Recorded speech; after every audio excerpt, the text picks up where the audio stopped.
Today we have this is a shutoff valve for an outside faucet, and the handle broke. As you can see, it broke right off because this stem is seized up. So we're going to go through a couple different options to get this either repaired or replaced. So two things to fix. The handle's broken, so it needs a new one on there if you want to do a quick or a just simple repair. And then the second thing is we got to see if we can break this stem loose. If it doesn't want to break loose or it's just really hard to operate, you wind up having to replace a valve. It's just done at that point.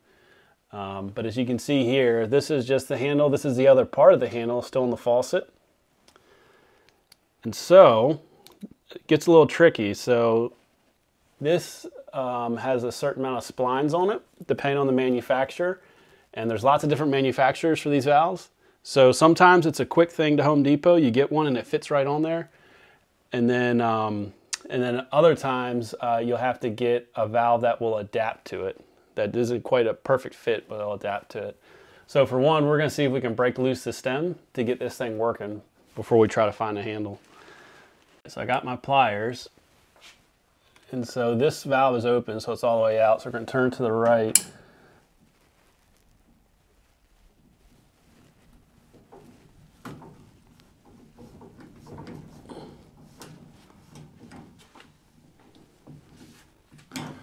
All right. That valve still seems to work. And then also, if you ever operate these and they start leaking, this front nut right here is called the packing nut or the packing gland. And if it ever leaks, you can always snug it up just by doing that, and usually you'll get them to stop dripping. So the valve works. It's not too hard to open and close this stem with the pliers. So it needs a new handle. So I'm going to show you. This is one off my truck, and if you can see here, it's a totally different handle. So this one's not going to work. So this actually has splines, and it's half rounded and then two flat pieces there. So obviously this is not going to fit. So the second part, I have to go to the hardware store and see if we can find one to fit on there. Yeah, so you might have to take a couple trips to a Home Depot, Ace Hardware, or Lowe's to find the handle. And like I said, sometimes they make a universal one that'll adapt no matter what kind of splines or fitting is on the end of that stem, and get you going again. But it is old, so we're going to recommend you just replace it. So there's two options. I'm going to show you kind of how we do it professionally. We're going to use Propress. And then I can show you how to do it as a homeowner using the SharkBite. If you're a novice DIY and you just kind of want a quick fix, replace the valve, get it going again, we recommend you use a SharkBite or this compression valve. I'll show you how both of them work. Now, one thing that I see here, if you're kind of a beginner, ideally you want to take this old valve out, just get rid of it. But here it's close to a solder joint. So as a plumber, you might cut it or unsweat fittings. If you don't feel comfortable with that, you know, it can be a potential leak point, but it is like lower risk. So what you can do is just leave it there and install a valve here, just like that, because you have a nice open piece of pipe. You're not kind of contending with these solder joints, which can be a little tricky. Okay, so this is a SharkBite. And so the way it works is you just push the pipe in there, and that's it. Simple, right? But how does it work? So it actually has a black O-ring in it right here. And so that's what seals the water. And then on the other side, if you look in there, it has these little, it looks like teeth. That is a retainer ring. And so the way it works is when you push it in there, those little teeth grab the pipe so it can't pull back out. So the O-ring seals it, which you can see down in there. Those metal teeth in there is what holds the pipe in there so it doesn't pull out. And this little plastic thing on the end, when you push this in, it actually takes those metal teeth and pushes them out so they won't grip the pipe. So if you need to take it off, you just have to push this off and slide it. So if this is together, you can use this fancy tool. And the way this works is, this technical term is a SharkBite remover. So if it's in there, you just have to push back on that plastic piece and it'll release the retainer clip and let it slide out easily. So there you go. And if you don't have this, you can use a pair of pliers. All you really need to do is get some force behind and push that plastic in so it pulls the metal back. And you can see I'll do it here. or maybe better yet, like this, you can see, you can't see them anymore. And then you pull it out and they pop back in. So that's the way it works. So whenever I put these together, these joints, since it has an O-ring where you cut it with tubing cutters, there's always this little sharp edge on it. So you want to clean up the pipe good, the surface area, just a little O-ring will seal.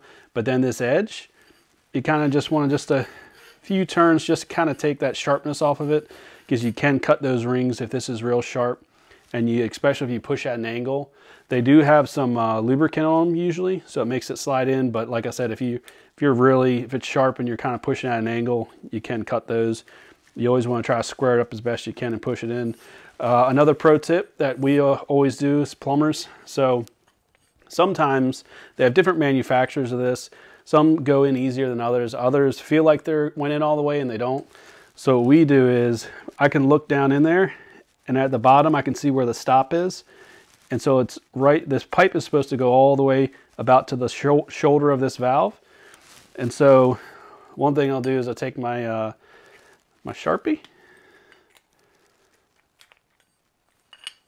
and I'll put it against the valve just like this, and I'm going to put a mark right there. So I know if I'm within like a 1/4 inch of that mark, it's together all the way and it's not going to blow back apart. So like this, I'll show you. We'll just take it. You see my mark, and then I'm just going to push it together. There we go. You see? So I was a little bit off, but it's right there, about 1/8 to a 1/4 inch. And so I know it's in there all the way. And then if you want to take it apart, so with this I got my little special shark bite tool. Push it together. It'll come back apart. Real easy. Beautiful. All right, here's my second tip for the DIYers. These are great. This is called a compression valve. So it's the same ball valve type, off, on, but the way to connect them together is real simple. So it just has a couple parts to it. It has a nut. It has a ferrule. Has a ferrule. And so the way this one works is, so you'd put the nut on, put the ferrule on, and then you push the pipe in, and then you would take and you would apply some like plumber putty. I'll show you what it looks like. This, and you kind of just apply it to the ferrule here, and you just take it. And the way this works is it's actually going to smash the copper a little bit, and it's gonna, this ring is going to butt up against here, and there's also a bevel part in the nut. And so you're going to tighten this. You want to get a pair of pliers on it. And so you're pretty much going to hold one end of the pliers here and the other end here.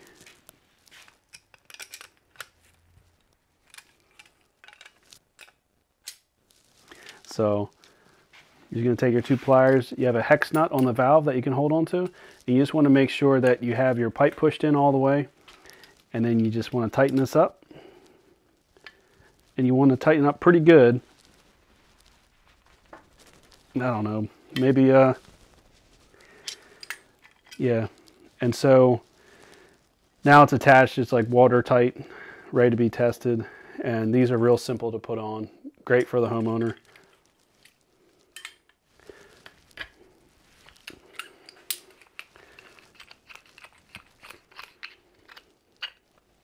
And as you can see, now that I have it taken off, wipe this pipe dope off, you can see that this is not going to easily come off, because this actually, the copper is malleable, so is brass, so it actually kind of smashes it together.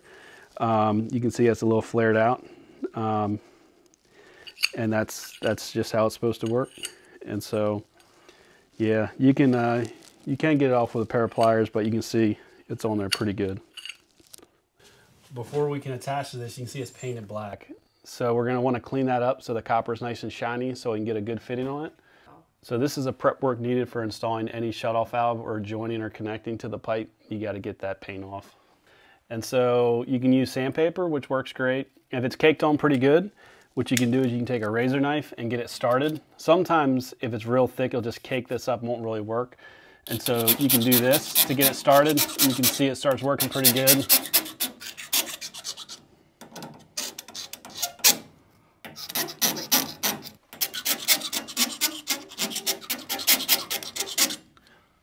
Look at that nice shiny copper. All right. Okay, now that you can see I got the majority of it off, but it's still got some flakes on it, and this is a good time to use the sandpaper. So we're gonna go like this.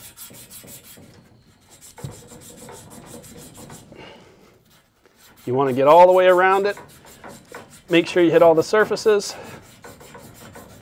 All right, that looks beautiful. It's nice and shiny, looks brand new. All right, got the back side good, upside, okay, good, all right. We're at the bottom of the house, we're in the basement. You're gonna need to shut the water off before you do this. And when you do, it's best if you open all the faucets in the house. It just lets everything drain down nice and easy, unless you have an isolation valve. You can use that too, but usually you don't. So you shut off the valve inside, open all the faucets, and we're at the lowest point. So when I cut this, I'm gonna have a bucket ready because I have to catch a gallon or so of water. Here's a tip for the shark bite. You simply just, repeat the process I did when you mark the pipe and you insert it. But a lot of times when you have pipes like this, they're both fixed and there's no budge in either way. And so there's no sliding this fitting. So if one pipe doesn't allow you to move it over a ½ inch and then join it back together, like this isn't gonna work. You're gonna need to add a slip coupling. And now the way this one works, you can see there's a stop here, but this fitting slips all the way inside. So if you were to cut this pipe, you can slip this back 1.5 inches and then connect this and then use that tool that I showed you. And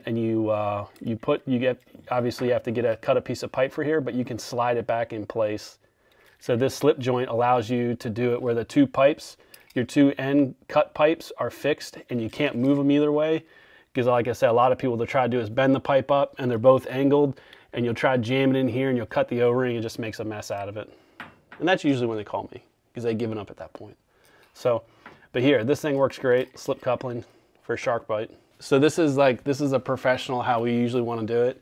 So here, we want to get this old valve out. We're a professional plumber. We don't want to leave the old stuff in. We want to get it out. But you can see how there's solder joints real close to it. So what I'm going to do is I'm going to cut it back here. I'm gonna cut a new piece of pipe 45 and then I'm gonna stick that valve right up here. So I'm just gonna cut all this out of the way because these solder joints are so close. You could, if you wanted to, cut this, unsweat this, and then reattach, but I'm not gonna do any of that. I'm just gonna cut all this out and just put a new section right here, new valve, new elbow, be done. So we're gonna go ahead, we're ready to cut the pipe. We have the water off. All the fixtures are open, and so the water is drained down. We open the outside faucet, so hopefully most of the water is out of the system. We're about to find out.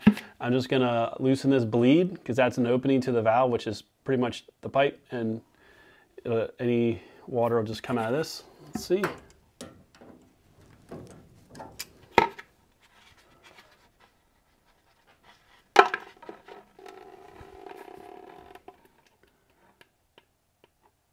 All right, very little water.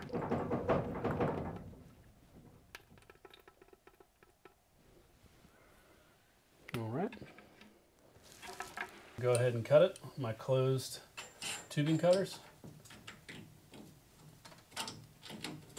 All right.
All right.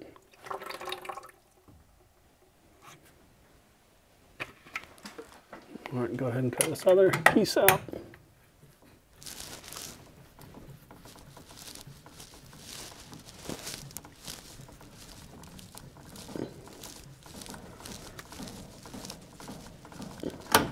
This method of attaching the pipe and installing the valve is called Propress. So that's what a lot of professional plumbers are using now. It's not soldering, it's just there's a fitting here and this bulge is actually an O-ring in there, and we just simply insert the pipe like this. Then we use a Propress gun,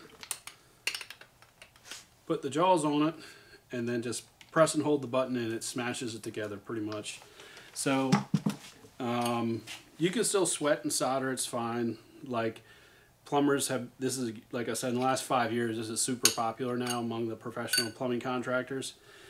So that's how we're going to do this. And then, so this one has a bleed on it. And why do you have a bleed on this? So the reason being is this is on a hose bib. So you're really supposed to shut them off in the winter and then winterize it. And to properly winterize it, you really need a bleed on it. So how does that work? So if you, in the wintertime, you go to shut off your, if you go to shut off your water, like that, just shut it off.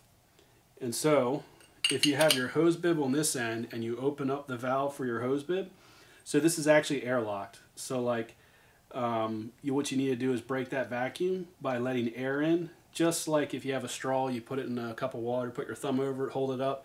It might let a couple drips out, but it's not going to let out until you release your thumb, let the air go in. So that's what this is. So the hose bib on this side, you shut this off, open your hose bib, and then you just release this just for a few seconds, just to let the air in, let any water come out, and then you can just put it back together.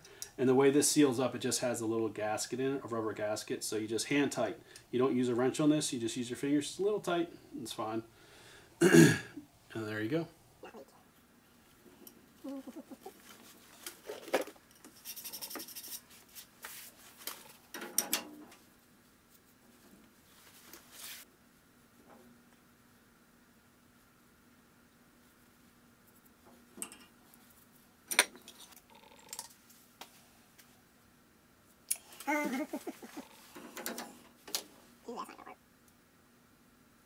Mistakes were made.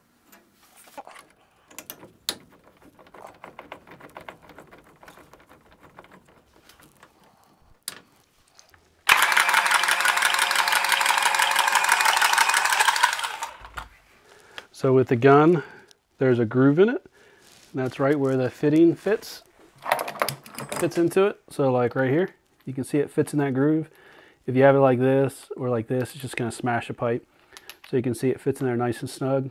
And then if you got just that small 1/4 inch gap, 3/8 gap in there, just press the trigger and hold it. Crimps it up. And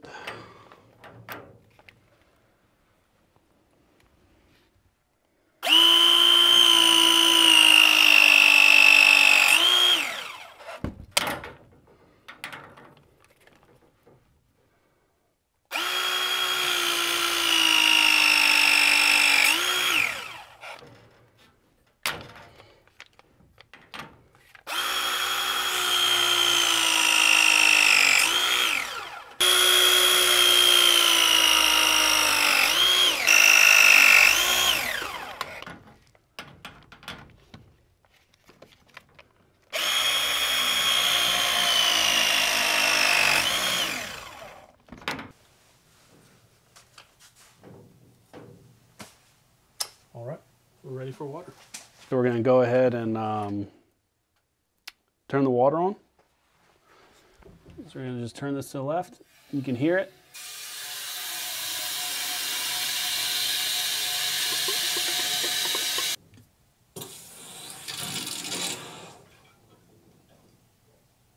Okay. That's it. No Water's leaks. on. No leaks.